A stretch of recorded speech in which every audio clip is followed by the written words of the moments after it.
It is February 12th, 2013. The next game from the studio behind Borderlands, Aliens Colonial Marines, is releasing. Fans of shooters and aliens alike are mortified at the unfinished, unpolished product in front of them, in what would go on to be labeled as one of the worst games of the decade. The game is so bad and reflects the marketing and previews so poorly that fans file and win a class action lawsuit against Sega. It is September 29th, 2015. Tony Hawk's Pro Skater 5 releases after a 13-year gap in the series. Players are met with an awful game with essentially no content. Those without access to the Day 1 patch are shocked to find that the disc itself contains only the tutorial and the park creator. The game, made as one last cash grab attempt before Activision's license with Hawk expired at the end of 2015, ends the legacy of Tony Hawk games overnight. It is November 14th, 2018. Todd Howard forgets what comes after 4 and skips up to 76. The game is empty and boring and underwhelming in every possible way. Outside of the game, physical goods that were to be included in collector's editions are found to be subpar at best and contain dangerous levels of mold at worst. Bethesda is far from a stranger to rough launches, but this is going to be hard to beat. A game that seems great but has a disastrous launch that ruins its reputation damn near irreparably feels like an almost never-ending cycle at times. It is far from unique. After all, it seems like we get a couple of them each year. But although poor launches for big games can be added as a third certainty in life behind death and taxes, their stories don't always have to end right when they start. After all, nothing ever ends.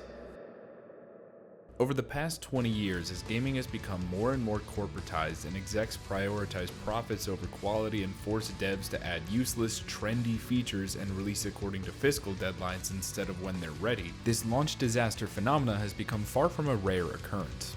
You and I could sit here going back and forth naming AAA flops, and by the time that we finish, there'd be another one to add to the list. Some are more spectacular than others. Some may just be underwhelming, or do well but not well enough to meet corporate standards. Others are concours. Although the cycle here is vicious, there are 3 games that have managed to escape it, and right their wrongs after generationally disastrous launches through years of blood, sweat, and tears. So starting today, I'm going to take a brief look at each of these 3 games, and examine how they're able to claw their way back into the public's good graces. How they were able to recover and become not just not bad, but 3 of the best games in their respective genres. So let's take a look at our first case here.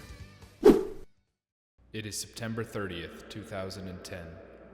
The immensely awaited follow-up to popular MMORPG Final Fantasy XI releases after a year of hype. The game is an unplayable, buggy mess, with latency and lag that can cause things to spawn minutes after players enter an area. Those who can get past the technical difficulties encounter a game filled with boring quests, a mediocre story, and infuriating UI. The game's servers are taken down a little over 2 years later on November 11th, 2012. Part 1. Truth is, the game was rigged from the start. To discuss Final Fantasy XIV, we need to start at the beginning. No, not that far back, but rather the beginning of Square Enix's MMO ambitions. I won't explain an MMO here, you know what it is. If you don't, go watch Make Love Not Warcraft, you'll get the gist of it. Got it? Good. The popularity of MMOs like EverQuest in the late 90s piqued the interest of series creator Hironobu Sakaguchi, who became introduced to them when he moved to Hawaii to set up the short-lived production studio Square Pictures.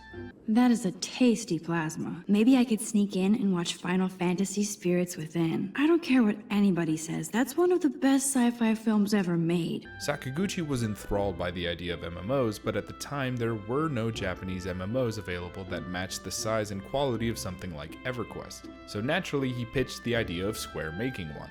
Fast forward nearly 13 years and 4 or 5 expansions later, and this pitch has become Square Enix's most profitable Final Fantasy game ever. Here comes the money! They were so jazzed about entering the MMO market they announced Final Fantasy XI at the same time as Final Fantasy X and 9, and released it only 6 months after 10. Can you imagine that? It's easy to forget that the guys who took 7 years to go from 15 to 16 used to drop this shit like it was Call of Duty. Final Fantasy XI was a runaway success for Square, and persuaded them to expand further into the MMO genre throughout the 2000s and early 2010s, with entries like Dragon Quest X and other ones that you've never heard of and don't matter anymore. So after nearly a decade of time with Final Fantasy XI, in 2009, Squeenix unveiled their brave new world, Final Fantasy XIV. This one also before the release of Final Fantasy XIII. Cart meet horse. 14 was created at a very unique time for Square Enix, as they were actively making about 90 other games at the time. They announced 3 Final Fantasy XIII games in 2006 alone, a move that famously went extremely well for them, and all of those games definitely exist now. Due to it being in active development at the same time as the Final Fantasy XIII games, it was decided that Final Fantasy XIV would use the same engine, their new Crystal Tools engine. Crystal Tools was originally created for use with Final Fantasy XIII, which, despite what it may present itself as a lot of the time, is still at its core an ATB-style JRPG like earlier Final Fantasies. But within a year of beginning development on it, it was decided to try and make the engine compatible with other types of games, like the upcoming action RPG Final Fantasy Versus 13, a game that really came out under that name, and of course, Final Fantasy XIV. But, as it turns out, MMORPGs are very different than normal RPGs, and as a result, trying to use the same engine for both ended up not being very good for either in the long run. It would only take a few years after the release of these games for several developers to admit that in hindsight, trying to create a brand new engine and use it for several wildly different games simultaneously was a mistake that slowed down development significantly. All of these issues hindered the game even well before its launch, as its beta, which was scheduled a month before release, ended up being delayed last minute and did not garner good impressions when it finally did happen a day later. And as seemingly everyone except Square Enix expected when it launched in 1.0 a month later, it was nearly universally panned. Critics complained about poor technical performance, horribly unintuitive UI design, sloggy progression, even going so far as to label it a bad place to start for anyone new to MMOs, which I have to imagine is the exact opposite of what Square Enix was hoping for here. While doing research here, I looked through a bunch of old reviews from the game's 1.0 launch, and I noticed a common little joke of a lot of reviewers saying that one of the best parts of the game as is was literally just the intro cinematic, both because it was just legitimately a really cool and well done scene, and also as a pre-rendered cutscene that meant it was one of the few parts of the game that did not have any risk of lag or buffering. That's a bad sign for your game if one of the only positive things people have to say about it is not related to the actual game part, I think. It's like if you left a Yelp review of a McDonald's where you were like, yeah, the food was dog shit, but the drive-thru was a really immersive experience actually. To put it simply, the game was tough to actually play, and once you actually got to play it, what was there wasn't all that good. But the release of 1.0 here is just where our story begins. Part 2. Oh god, oh shit, oh fuck, holy shit, we fucked up, we're so sorry, oh my god, we're so fucked. To say that 14's launch went poorly is kind of an understatement. Square Enix stock saw a nearly 25% drop from the release of that game to the end of 2010. Less than a year later, in the lead up to the first anniversary, the CEO at the time, Yoichi Wada, admitted publicly that the game damaged the Final Fantasy brand as a whole. Final Fantasy XIII was already extremely divisive, but the addition of the outright reviled 14 put one of gaming's most storied franchises in the hot seat. It would not have been outside the realm of possibility for Final Fantasy XIV to truly be the final Final Fantasy. Gamers and developers alike are no strangers to underwhelming launches. Everyone at some point has been looking forward to a game that when it launches, it just doesn't deliver at all. Once upon a time, and in some cases to this day, that would be the end of it. A game releases, it's alright, and the developer and player alike move on to the next thing. Maybe some games would have updated versions down the line, a la Kingdom Hearts Final Mix, but for the vast majority of games, what you see is what you get.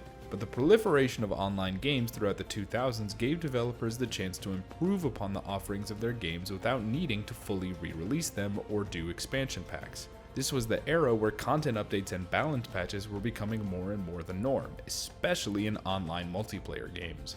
The poor critical reception and resulting poor financial performance of Final Fantasy XIV on release sparked a fire under Square Enix's ass. And to their credit, they immediately took it seriously. Less than 3 months after the game released in December of 2010, Square Enix made a huge announcement. They fucked up. but they were making a serious effort to make it right. It's time for the moment you've been waiting for! And the biggest announcement that came out of this statement was the introduction of the man who would go on to become Final Fantasy XIV and really Square Enix as a whole's golden goose, Naoki Yoshida, aka Yoshi P. Yoshida joined Square Enix in 2004 and bounced around between several different projects and roles throughout the rest of the aughts, and as he did so, he garnered immense popularity and respect internally within Square Enix due to his, quote, indisputable competence and trustworthiness. An avid PC gamer, Yoshida was well versed in many Western MMOs and RPGs like Diablo, WoW, Ultima, and EverQuest.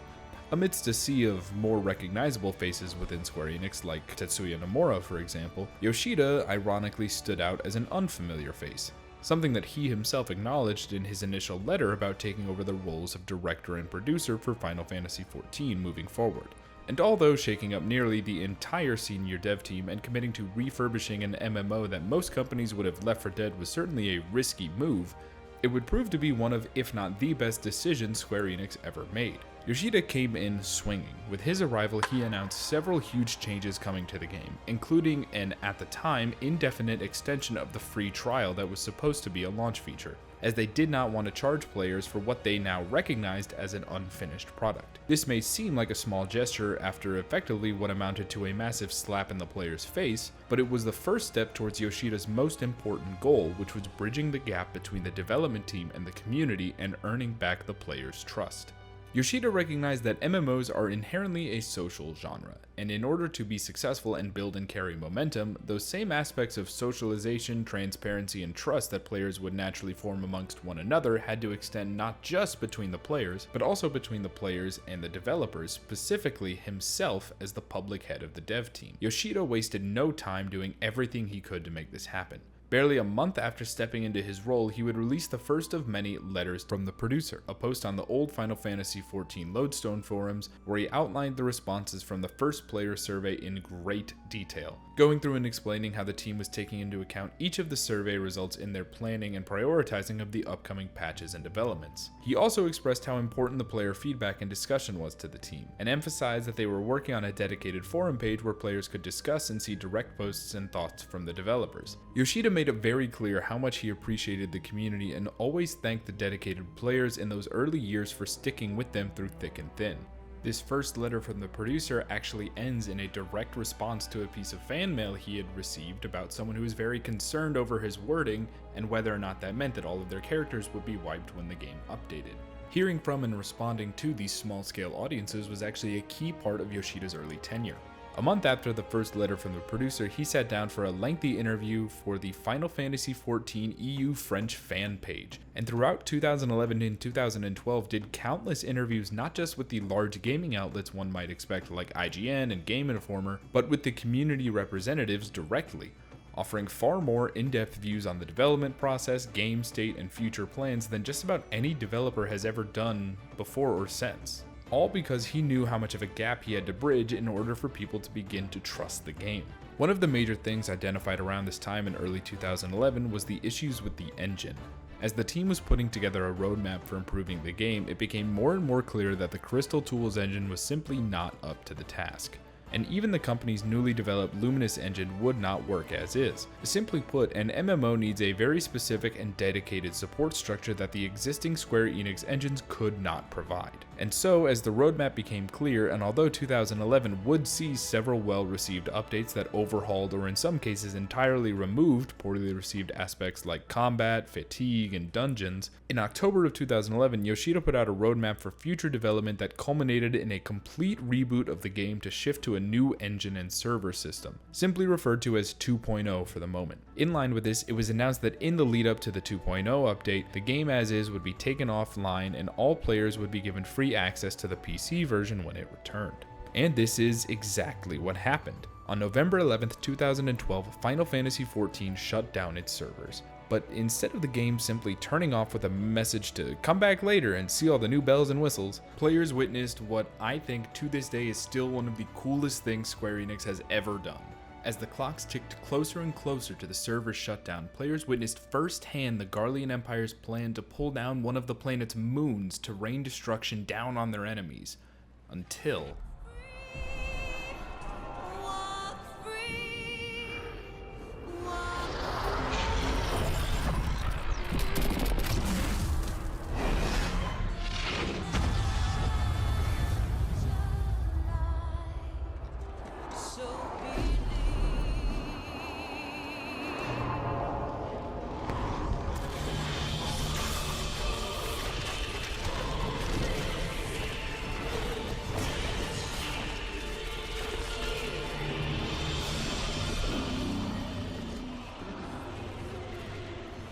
A full cinematic cutscene that reveals the moon wasn't a moon at all, but rather an ancient prison harboring the dragon Bahamut, an almost primordial god of destruction, who proceeds to lay waste to essentially the entire planet, and the sage Louisoix leading many of the main characters in an attempt to seal the dragon again, only for it to break free of their magic, forcing Louisoix to use the last of his energy to teleport the player characters away to fight another day, sacrificing himself so that we can live to keep the fight going.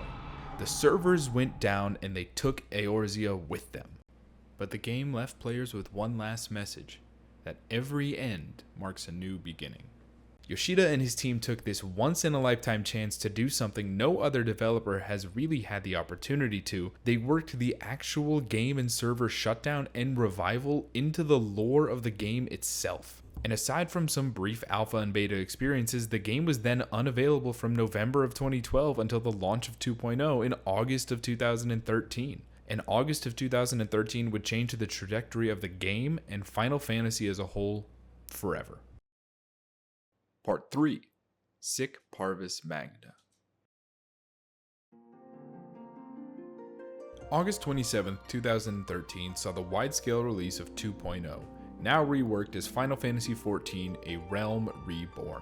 This was a complete overhaul of basically the entire game from top to bottom. Everything from graphics to class progression to the entire narrative, and everything in between was unrecognizable from how it had been when the server shut down in November. And the result was immediate. In a repeat of events from 3 years prior, many players encountered significant server issues when trying to access the game at launch. Unlike 3 years ago, however, this was not due to poor server quality, but because an incredible amount of positive hype and reception for the game led to an overwhelming number of players attempting to access the game on its launch.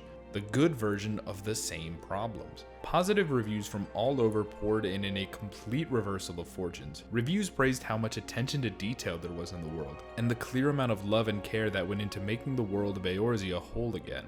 Even things like the fact that some of the graphics were actually a step back from the original release were praised as good measures to improve performance and reliability. And let me tell you, prioritizing performance over fidelity here might have been a good call for a game where half the combat you're in looks like this.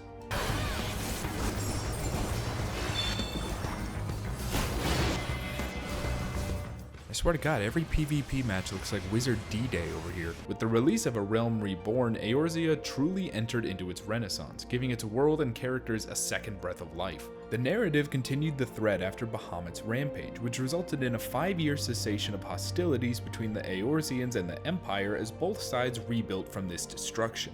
The events of that day are referred to as the Calamity, and for some reason, no one can really remember the faces or much detail about the Warriors of Light that died that day. And many characters and locations were reworked into the narrative in different ways to make it all feel more cohesive and alive. Players poured in, causing the team to upgrade their servers to handle the increased loads time and time again, though it seems that even in the big 2026 they might need a few more. The team's hard work and dedication was shown in every inch of the world they had rebuilt from the ground up, and the player base returned that love and adoration in kind, bridging that gap completely, just as Yoshida had worked so hard to do over the past few years. I won't go into detail about the nitty-gritty of what changed here from 1.0 to 2.0 because there are a whole lot of other people who were around Eorzea far earlier than I was who can explain and show it better. I will link some posts and video comparisons in the description if you're curious though. Suffice to say, Square Enix's huge gamble had paid off beyond their wildest dreams, and Yoshida made sure that the momentum gained here from A Realm Reborn just kept growing and growing. He continued his letters from the producer and has remained the most public face of the dev team ever since, even while he was also working on Final Fantasy XVI. Over the last 15 years, Yoshi-P has since gone on to have 85 letters from the producers, even evolving them to be more akin to live panel discussions and press conferences instead of just forum posts. His continued presence has helped fans form a trusting relationship with him and the team through the years and expansions, all of which have been received extremely positively, particularly 2019's Shadowbringers expansion, which received many accolades for its narrative in addition to all the MMO goodness it had. And as someone that loves Final Fantasy for its stories and characters and never wanted to touch 11 or 14 with the 10-foot pole precisely cause they were MMOs, I can confirm that, yep, that shit is really fucking good. Remember us. Yoshida has kept his finger on the pulse of the community for over 15 years now. consistently showing the same level of transparency and honesty as he did during those 1.0 days, even for things that are really unimportant, like why an unannounced release date for the most recent expansion was being delayed a week.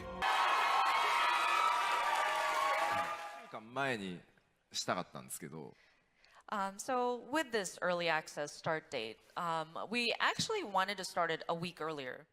Elden Ring DLC.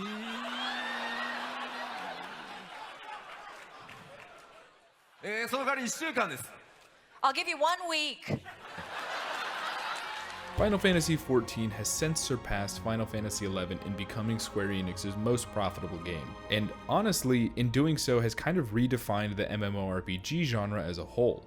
Yoshida and the team's dedication paid off immensely, and Final Fantasy XIV became the largest and most thorough apology gaming had ever seen at that point.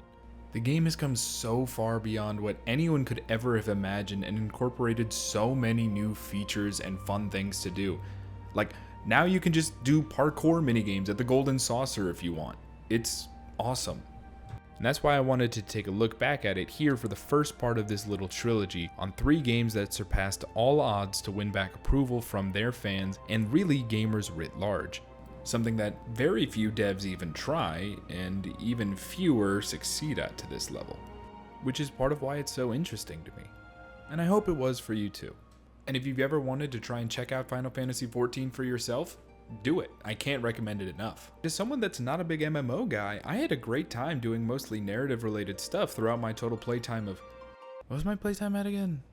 I'm still like 2 expansions behind, so it's probably not that bad. Oh god. It is August 9th, 2016. The immensely awaited open universe exploration game No Man's Sky releases after years of industry hype, mainstream promotion, and dubious claims by the game's director. The game is mostly stable on release, but those who log on are met with a bare-bones, repetitive slog of a game that is not even a 10th of what they had been promised, and not even a 100th of what they had expected. Part 1. Hello Games. Hello Games was founded in 2008 by 4 friends, shown here being friends. The studio was founded after the 4 grew tired of working monotonous jobs making constant sequels at mainstream studios like Criterion and EA, and so they set out to make their own games on their own terms. This turned out to be a horrible idea. Fast forward a year later, and the team was having no luck on finding a publisher for their first game and was running out of money fast. After what I imagine must have been a particularly strong night of drinking, one of these 4, Sean Murray, more on him later, ended up selling his house to pay for the rest of the development costs. Something that he didn't really seem to mind all that much, as according to him, by this point he felt that having this house that he paid for with money from his job at EA was akin to having a blood diamond. And this, somehow, did actually turn out to be a good idea. They released their first game, Joe Danger, in 2010, a small arcade game about a stuntman racing on a motorcycle similar to the Trials series. The game was fairly successful, and it and its ensuing sequel in 2012 provided a financial cushion for Hello Games to work on a more out there project. One that was, if you think about it, further out there than just about anything else had ever even tried to be.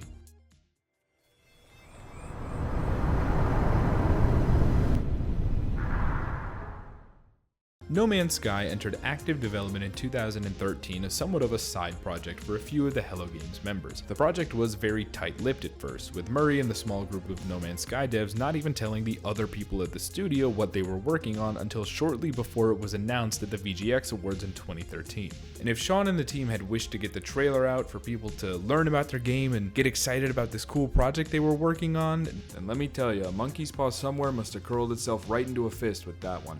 The 2-minute teaser sparked an insane amount of buzz for the game, with the promise of a wide-open procedural universe that players could explore to their heart's content. Outside of some text that opened the trailer labeling it as procedurally generated, the trailer leaned very much in the direction of show don't tell. In hindsight, some could say that it did too much showing and not enough telling, as the vagueness of the trailer and the seeming emphasis on generation and exploration did not clearly define what the game was, only that it was going to be on a scale unlike anything ever made. And people got very excited very quickly. The trailer succeeded in garnering attention beyond the team's wildest dreams, but unfortunately, they really just weren't ready for that. This was a team of no more than around 12 people at any point in development, and the reveal trailer showed so much promise that people's expectations immediately began to detach from reality, and Sean and his team weren't ready for that. To make matters worse, in the summer of 2014, Sony capitalized on the hype for the game and announced that they would be publishing it and it would see a PS4 exclusive console release. At E3 of that year, No Man's Sky was promoted by Sony during their press conference, the first time an indie game had ever been on the main event stage at an E3. The trailer the team cooked up for this was even more captivating than the first. We see the same type of world and herds of creatures at first, only to jump in the ship and blast off for a high-speed chase and dogfight in space. Start blasting enemy ships out of the sky, doing evasive maneuvers, dodging terrain on new planets like it's pod racing. Now this is pod racing. And this trailer made the hype for the game go from dangerously high to untenable. I need you to understand how high profile this was. This game was being written about not just in the pages of Gameinformer and PC Gamer, but The New Yorker and The Guardian. Mainstream non-gaming news sources. Sean Murray and his team had meetings to show off and discuss the game with people like Elon Musk, Kanye West, and Steven Spielberg. One of these things is not like the others, but in a good way. And all of this from a team that less than 2 years ago had been hard at work at making Joe Danger 2 the movie. Sean Murray went on the Colbert Show and played the game. The clip of this on YouTube they uploaded is literally titled, "Sean Murray may have replaced Morgan Freeman as God." People were excited for this.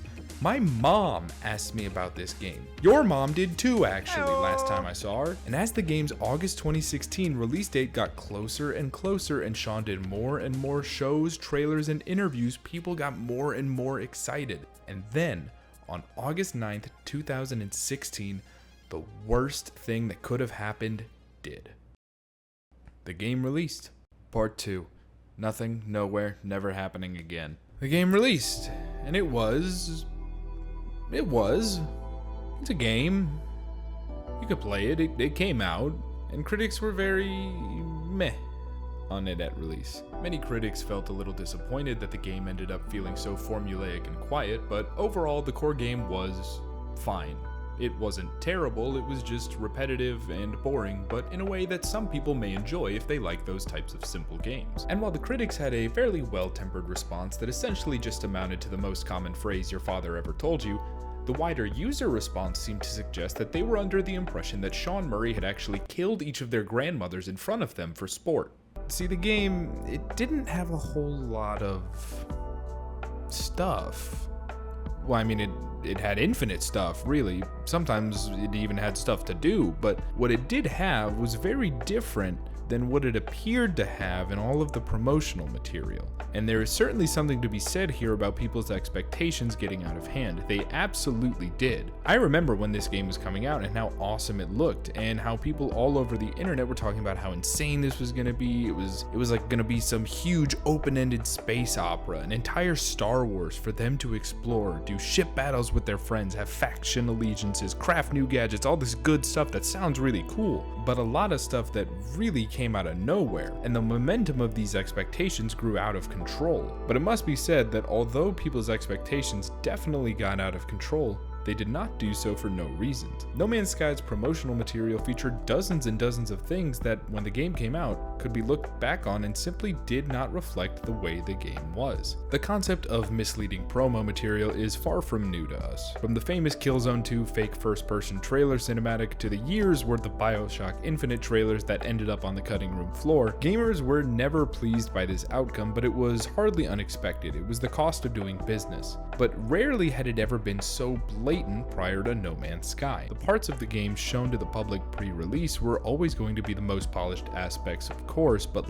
this was something else. It did not take long at all for people to cry foul play, and they had a fair amount of good reason to. In the days following release, there were countless videos and posts popping up not just with people venting their anger and frustration, but with incredibly detailed breakdowns of what was missing from the versions shown in the trailer and talked about by the team. And much of the fuel for this fire came from the extensive available coverage and interviews of the man himself, Sean Murray. A fun little bonus about some of these videos is that they can act as as sort of time capsules, since they immediately remind you that this game was coming out in 2016. Will you be able to play with your friends? Yeah. Yeah. Why were we like this? Much like Naoki Yoshida from our last video, Sean Murray was the face of the game as far as the public was concerned. He was the main figure doing essentially all promotion for nearly 2 years leading up to the game's launch. However, Sean Murray differed from Yoshida in several key ways. Firstly, and although this may seem a little unkind, Sean is simply put not as charismatic as Yoshida, not even close. He wasn't horrible during these interviews and press junkets, but Yoshida has always had a way of stoking companionship between anyone he talks to and anyone who watches his interviews, a real I'd love to get a beer with that guy type vibes. And Sean was always smiling and always clearly a little bit nervous when he's presenting, something that is entirely understandable, but again, definitely puts him at odds with how he's supposed to be presenting himself. And this brings me to the other difference. Sean was not media trained like Yoshida and did not have the backing of a huge team to handle things like social media, appearances, and publicity. While Sony did definitely give them a large boost and assistance in things like ads, trailers, and show slots, at the end of the day, Sean was just a guy from England that liked making games and somehow found himself in this position. Now, does this completely absolve him of all of his wrongdoing? No, of course not. But when we discuss this situation and how it came to be, this is still an integral piece of context that we have to understand. He admitted in a post-mortem interview a few years later that he didn't actually like doing any of the promotion or talking to the press, and believe me, we could tell. Were you ever worried the game might get boring after visiting the first trillion planets? You couldn't possibly play the entire game then. Right, no, I mean, by the time, like, even if a planet was discovered every second, you know. But, someone had to. And as the founder of the studio and leader of the team, who else if not Sean? Now, despite what many videos and posts would claim in the days and weeks following launch, it's hard to call Sean Murray an outright liar, at least in the traditional sense. The main reason why is because game development is a very tricky thing. As you move through development, plans change. Things that you had once put in the game take on different forms or sometimes get removed entirely. The game was a classic case of releasing too early due to publisher prodding, and the team had to ship a game that was in no way complete for the vision they had themselves. Sean did himself no favors by constantly talking about all of these features and aspects as if they were already in the game, but it's clear when you watch him that he's doing this not as someone that's trying to lie to consumers so he can sell them a false product, but as someone that is genuinely really enthusiastic about the project his team has been putting their heart and soul into, and is kind of just flapping his lips a little bit more than he should. As it turns out, I guess loose lips sink spaceships as well. Oh, brother, this guy stinks! When you pair up a studio with no PR department, no solid PR planning, a lead developer / public face that is not the best spokesperson making promises and answering interview questions based on the team's vision instead of what's actually in the game at the moment, and a publisher pushing for a release to rake in the dough, what you're left with is a product that looks like it is seated comfortably on a throne of lies. And for a while, it was hard to deny that image. People could acknowledge the overhype from the fan side while realizing the game did not in the slightest match what was shown. Now, as anyone who has spent just about any amount of time around gamers on the internet could have predicted for you, some losers took this way too far and sent death threats to Sean and the team over at Hello Games, which is obviously horrific and unacceptable even if this failure had been something deliberately planned. And it was enough that this tiny studio of 10 or 12 people, who have all been Murrified here to protect their identities, had to get private security and work with Scotland Yard.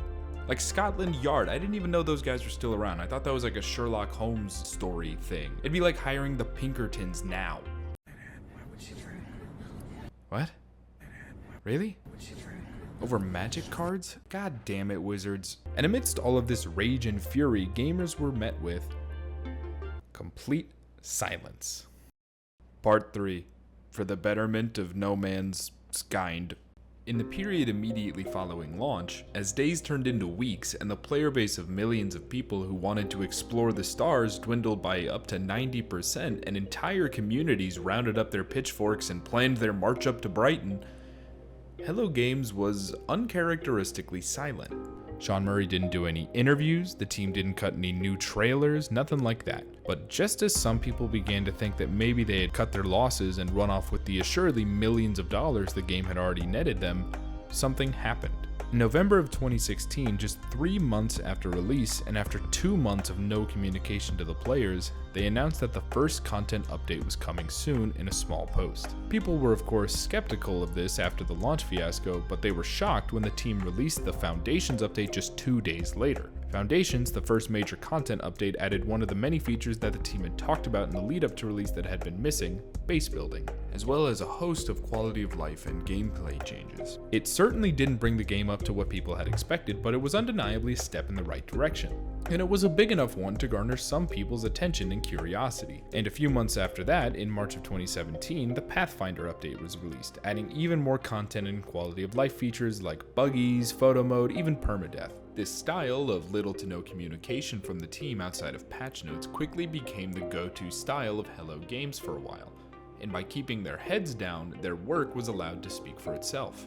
By the first anniversary of the game with the Atlas Rises patch, the narrative began to shift. Instead of the hate pieces and disappointed posts that plagued every space associated with the game a year prior, in August of 2017, those same spots you'd see articles talking about it's a great time to hop back into No Man's Sky, and how the game still wasn't all the way there, but it was now nearing the state that they were expecting on release. Right before our eyes, in a timetable that no one could ever have imagined, Hello Games began to change the narrative around their game. As they kept their heads down and worked on getting the game to the state they had always imagined, people writ large took notice. By the time the second anniversary rolled around, they had added an Xbox version and full multiplayer support.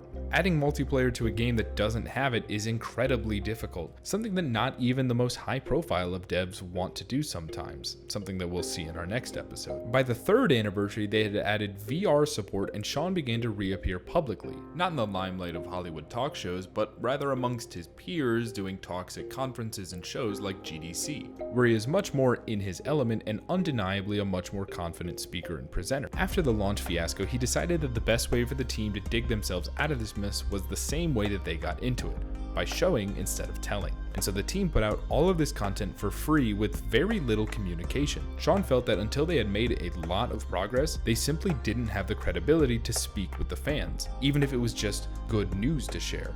However, as a developer of a released game, I think there's only one thing that's credible, and that's your actions. We decided to talk to the community through patch notes alone. So if we wanted to say something to our players, we had to put something in a build, we had to ship that build, and then we had to tell people about it. And there's something really pure and simple about that, and it informs the way we develop. It will inform the way we develop going forward. For these first couple of years, Sean and Hello Games took a very hands-off approach to their community relations, something that is the exact opposite of Yoshida and the Final Fantasy XIV team. And maybe there's something to be said there. Although the circumstances appear similar, the two games are widely different. No Man's Sky wasn't an MMO. It didn't need as much constant support from the player base. It wasn't asking people to pay a monthly fee. And in the same vein, Final Fantasy XIV wasn't being made by a dozen people and had the resources to both actively develop and improve the game while continuously improving their PR and public image. No two situations are exactly the same, and I think it's obvious here that had the methods kind of been flipped, it would not have worked as well. The hard work paid off though, and their momentum continued to build as they passed each new milestone and anniversary. By the 4th anniversary, they had mech suits and living ships. By the 5th, they had finally swapped their overwhelmingly negative Steam review tag to mostly positive, and was hailed by outlets like IGN as one of the greatest comebacks in gaming ever, and it's not hard to see why. Since the game released almost 10 years ago at this point, it has received dozens of major content updates and hundreds of small patches to fix bugs and address smaller issues. At this point, the game has blown well past what the initial promotion suggested and has probably met or exceeded the wild expectations of people that had been watching those trailers in 2014 and 2015. Now you can get into dogfights in space, you can find gas giant planets, you can play with your friends, you can get lost in this never-ending universe. It's all in your grasp. After 10 years of content and support from the developers, and every single drop of that content they've put out since 2016 has been free. It's been a running joke for like 5 years at this point that we forgive you, Sean, it's okay, you can stop giving away stuff for free, please, we'll give you money, your team has to feed their families, I assume. If you can't do the time, don't do the crime. Okay, time's up. Now get out. But we made a shitty game. Yeah. 10 years ago. Although Sean's poor presentation and ambitious outlook landed them in a similar pit as Final Fantasy XIV's troubled development did, the way they turned their ship around couldn't have been more different, which is why I wanted to take a look at it here. Their efforts have brought No Man's Sky from a catastrophic failure to being one of the best-selling new IPs in gaming. It is December 10th, 2020. After a year of quarantine, people are looking forward to playing the product of a nearly decade-long development from CD Projekt Red, Cyberpunk 2077.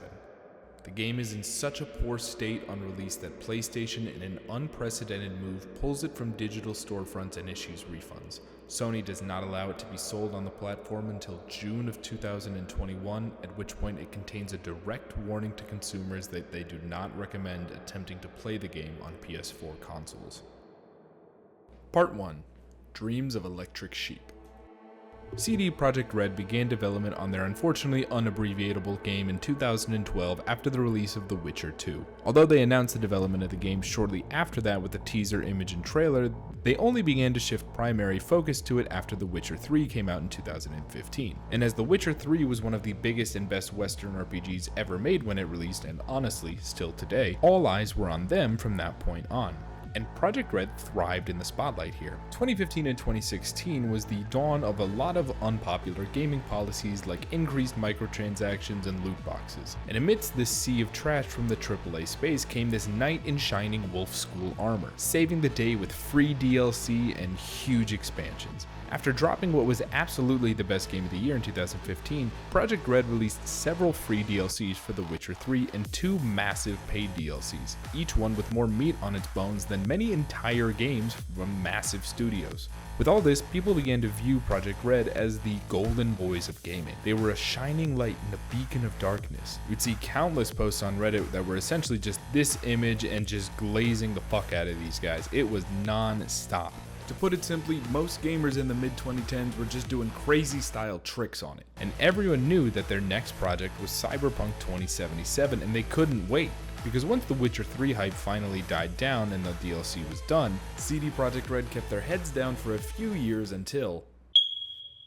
In January of 2018, the official Twitter account for Cyberpunk 2077 sent out its first tweet in over 4 years. The beep heard round the world. And that summer, during the Xbox E3 showcase, the game fittingly hacked its way in as a surprise reveal at the end. And much like No Man's Sky, the big announcement blew people away and ushered in a huge era of hype. But unlike No Man's Sky before it, Cyberpunk had, well, No Man's Sky before it. I say this because, at the very least, some people had already been through the whole fiasco of overhyping, and many people retained tempered expectations from that. Well, some did, and maybe more would have if it had been just about any other developer. This wasn't EA, this wasn't Sony, this wasn't Activision, hell, this wasn't even Rockstar, this was CD Projekt Red, this is one of the good ones. What do you mean by that? One of us. They would never fuck over gamers, right? Right? Foreshadowing is a literary device in which... At E3 that year, they had a closed-door demo for games journalists. That's nothing crazy. It happened every year during the show. It's easy to forget that this was, in fact, the whole point of the show. But what was somewhat unusual was that CD Projekt Red posted the entire 48-minute gameplay demo they showed at E3 behind closed doors to the public later that summer, showing that they were committed to increased transparency. Not fully transparent, of course, but at least above the industry standard employed by other AAA devs at the time. They also confirmed at E3 that they were in fact still targeting and planning to release the game on the current console generation, the PS4 and Xbox One, something that would definitely work out very well for everyone involved. Foreshadowing is a literary device in which... And the gameplay demo here was, and I really must stress this, sick as fuck.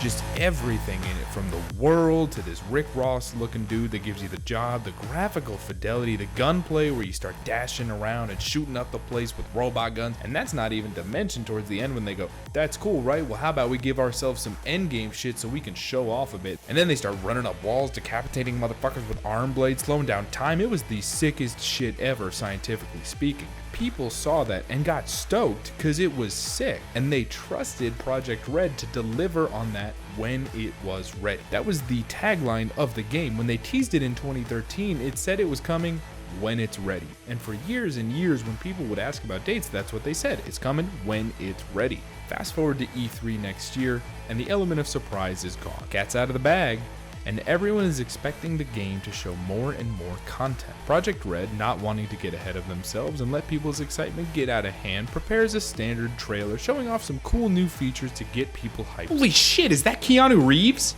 Part 2, on the come up. While this moment was super fun and hype, it also completely destroyed any hope of managing expectations, especially as from then on out, Project Red went into promo mode. Keanu Reeves came onto that stage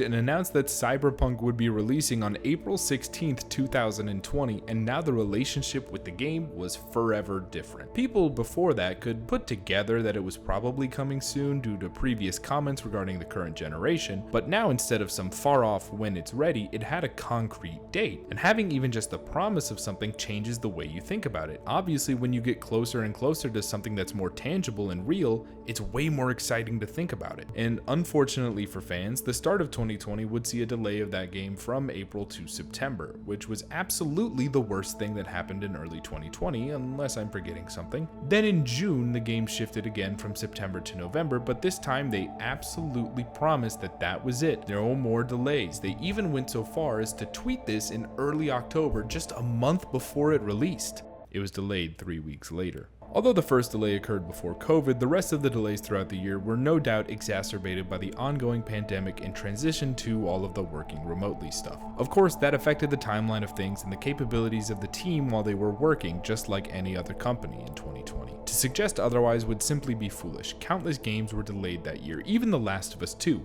a game that was 100% completed but delayed because I just can't imagine that people in February of 2020 were super stoked on the idea of playing a game set in a world ravaged by a fungal pandemic, for some reason. And although fans were of course disappointed with the delays, especially the last one since it was on such short notice that a lot of people even complained they had already taken off of work in preparation, there was an underlying understanding that the delays were good, or at the very least worth it. They were pushing the game back in order to make it live up to the hype, and the people who had been patient for so long could be patient for just a little while longer. Well, some fans did at least. Other fans posted shit like this that makes you think maybe Ted Kaczynski might have been onto something. The altered release timeline here threw an additional wrench into the mix as well, as the game was originally intended to launch well before the next-gen consoles, but this was now being delayed till after their release, with no dedicated support included at launch. A similar thing happened with GTA 5 in 2013 when its delay put it much closer to the launch of the PS4 and Xbox One. This is something that normally wouldn't be too crazy, but ended up being an additional point of pain down the line. Getting closer and closer to the launch, some oddities did rear their heads. Nothing that the most hardcore of believers couldn't dismiss outright, but enough to where it made some people begin to ask questions. Questions like, why did CD Projekt Red make reviewers sign such a strict embargo? Why did they forbid outlets from using any of their own captured gameplay footage in the review? Why did they only send out PC codes and not consoles? Now, the strict embargoes and limiting footage use isn't immediately a red flag, but at the same time, I can count on one hand the times that a game came out around those reports and ended up being good. Sometimes it's just because there's a lot of lawyers involved that get real uptight about everything for no good reason, and the game is just really good anyway, like in Shadow of Mordor's case, and sometimes it's because there's something to hide. Part 3. Cyberpunked. Cyberpunk 2077 launched in a tolerable state if you had a strong PC. If you had a hot off the presses PS5 or Series X, it launched in a meh state. Some players had a fine time with it, but others had awful performance. I know that in my experience playing on a fresh new Series X then, it was basically unplayable and I had to put the game down for years because of it. If you had a base PS4 or Xbox One, well, it was not in a tolerable state. In fact, it launched in what is widely considered one of the worst states of any AAA game ever. The console versions could barely run. When they did run, they chugged well below 60 or even 30 FPS, and when they did chug below that 30 FPS, you had non-stop glitches that could lead to things like NPCs popping in and out, cars exploding randomly, game crashes, and even your cock and balls flopping around. It was a failure on a level that was honestly, and thankfully, never seen before or since. Lots of games, good or bad, have bad launches. Not a lot of games cause Sony to publicly issue refunds and pull the games from their storefront for 7 months. Not a lot of games cause numerous outlets to add an addenda to their reviews clarifying that their reviews did not reflect console quality, and in some cases make entirely separate reviews for the console versions. Not a lot of games make GameStop start to accept returns of opened games. Not a lot of games launch in such a state that it spawns 4 class action lawsuits against the developers. Only one game did that, and it came from the Golden Calf itself. The disastrous release was not helped by the numerous reports and accounts of extreme crunch on the devs that were coming out around that time.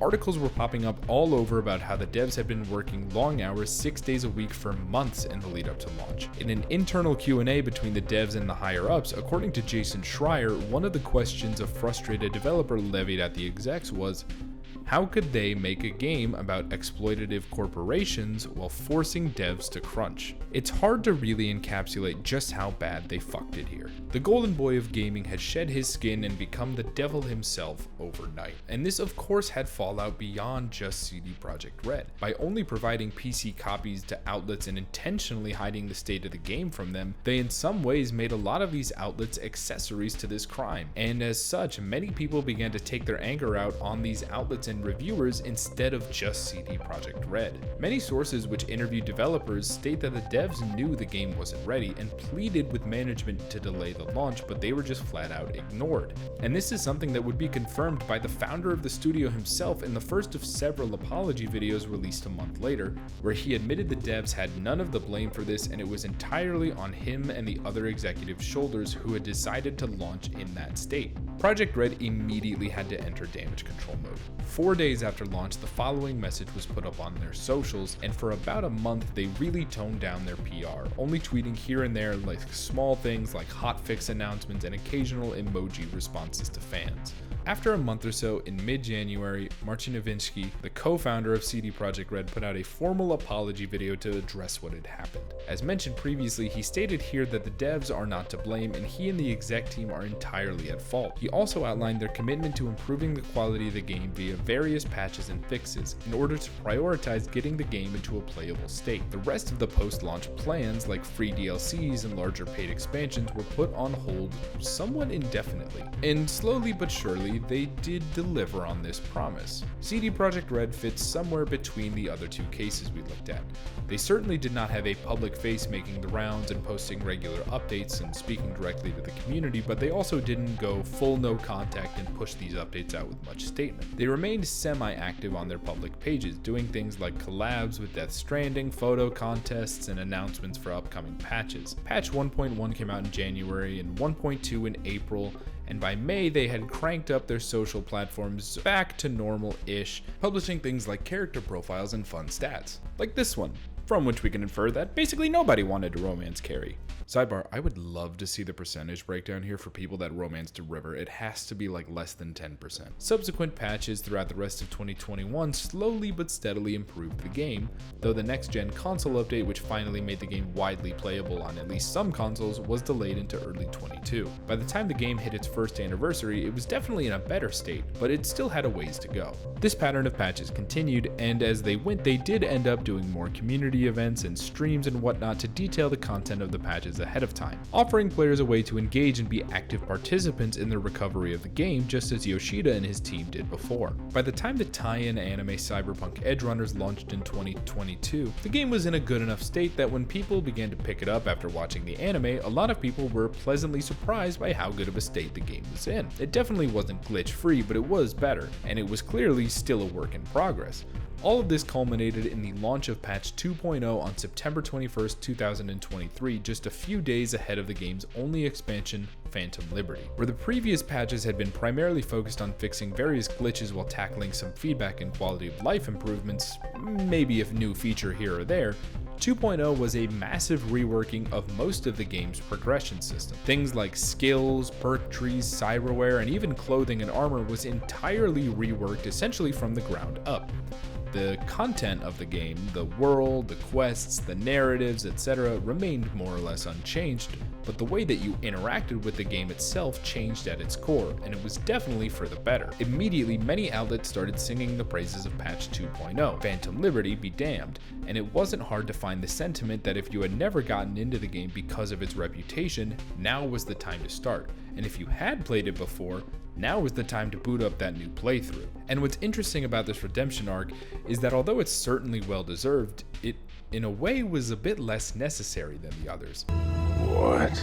No, alright, I know that sounds bad. I don't mean to say that the game was actually fine at launch, definitely not, but one thing I didn't mention is that despite all of the kerfuffle at launch, the game sold 13 million copies by the end of 2020. I'm not a mathematician or an economist by any means here, but even I can imagine that if you take 13 million units and multiply that by $60 a pop, what you're left with is a fuck ton of money. Pre-orders alone had recouped its entire dev cost and marketing budget even when factoring in refunds. They were well within their rights to just cut and run or maybe put out minimal bug fixes, get the console versions playable within a year or two and make off with hundreds of millions in profit. They would of course have lost their reputation, but that would have essentially just put them in the same bucket as any other AAA dev on the planet. People would have been disappointed and maybe longed for the good old days of CD Projekt Red with The Witcher. They could have pivoted to that. They could have done that.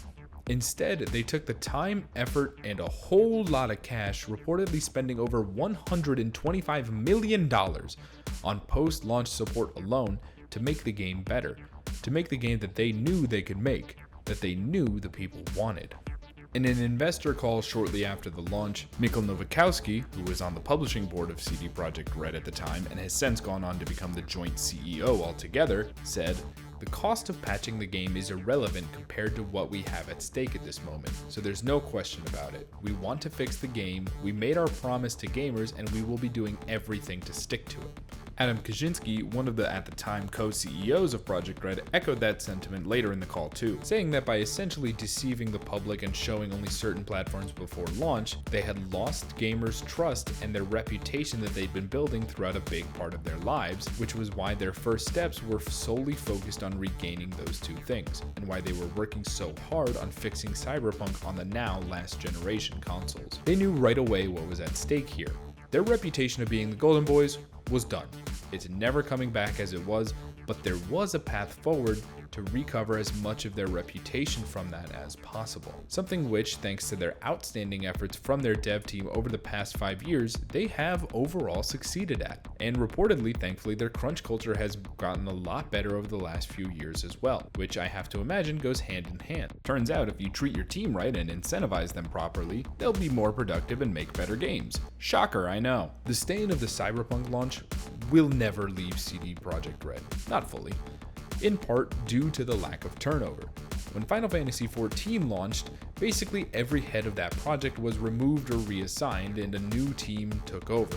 It was easy to come in as an entire new team, say, hey, those guys messed up, we're here to set this right. But every person whose name is on this apology letter is still with CD Projekt Red in either the same or a higher role as they were when they signed off on this launch. That, alongside just the traumatic memories of that launch, is something that I think a lot of people are keeping in mind as we're slowly starting to resume this cycle for the upcoming launch of The Witcher 4. They have no doubt paid for their cyber sins, but the damage was extreme enough to where I think everyone is starting to look at The Witcher 4 in a very different light, with a much larger dose of what I consider to be healthy skepticism. At the end of the day though, it's really only up to CD Projekt Red themselves if that caution will prove to be warranted or not. Throughout this series, we took a look at 3 of gaming's biggest comeback stories. But why these three specifically? After all, there are a few other stories of games turning around rough starts over the years. It's not like these are the only three to ever do it. Well, I chose these three for a couple reasons. First off, in my opinion, I think that these three are the best ones to ever do it, both in terms of how far they have managed to come in relation to how low they started, and because I think that these three games are currently some of the best games out there in their respective genres, truly proving how far these redemptions can come. Second, I think that they are all fairly unique in terms of both why and how they went about their turnarounds. Final Fantasy XIV purged the entire senior dev team and immediately shifted focus onto community development, transparency, and honesty. They did this not just because Yoshida and his team wanted to make the game better, but because the game was an MMO. Unlike the other two, an MMO requires monthly payments of its players, and if you want people to actually pay that monthly fee, it's gotta be worth it. No Man's Sky retained its small dev team and focused on bringing their game up to the vision they had for it instead of trying to spend time promoting and rehashing their public image. They chose to let their work speak for itself because they didn't really have any other option. Hello Games did not have a PR department, they had Sean, and he was at his core a guy that made games. So that's what he did. Cyberpunk 2077 struck a balance in the middle, keeping mostly to themselves but not outright silent, and speaking directly to the gamers when they had a plan formulated.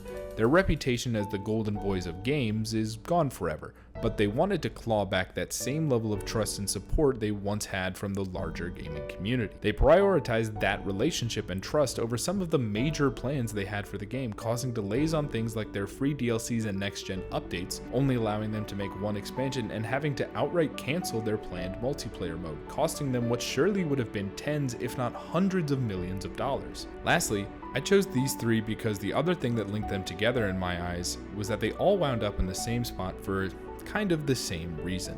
They were all over-ambitious. Square Enix had this grand vision for Final Fantasy 13 and 14. They started building everything together, and it just really fucked them up down the line.